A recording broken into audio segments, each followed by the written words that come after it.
I would like to acknowledge that each day I enjoy learning and playing on the traditional unceded territory of the Matsklee and Sumas First Nation, which are part of the Stalo Nation. I promise to be a caretaker for beings that grow here. I showed my respect to the land in my art by harvesting honorably pine needles and using the sun to create a print of it. My ancestors first immigrated here from Ireland, Mexico, Italy, and Germany. I recognized my settlers' history by using the color blue in a moving pattern on top of the print I made.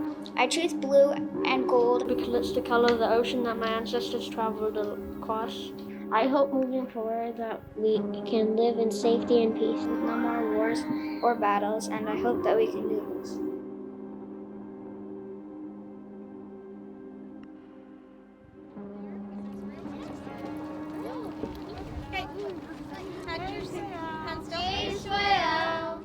My elders tell me to always be generous with our teachings and that Indigenous education is for everybody.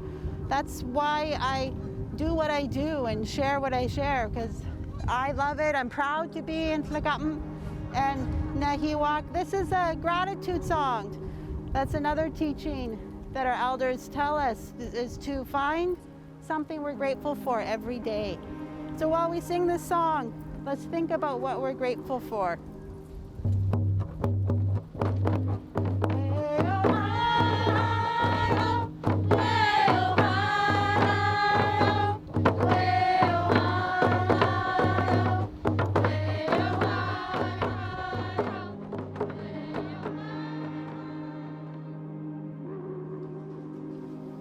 So, does anyone remember my personal connection to residential schools? Didn't your mom go? Yes. And her siblings. And my dad's mom and her family and her parents. I have my mother's report cards here. These are what teachers were directed to grade their students on. How do you sit? How do you stand? How do you walk? Do you breathe correctly? Do you have clean teeth, clean clothes, clean hands, and a clean face?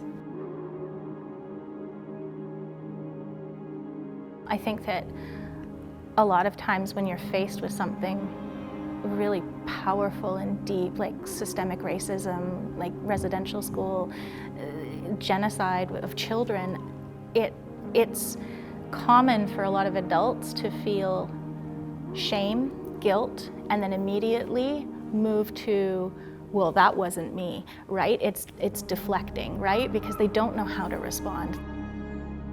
That's really important to me as an educator, I guess, is understanding that we're all different.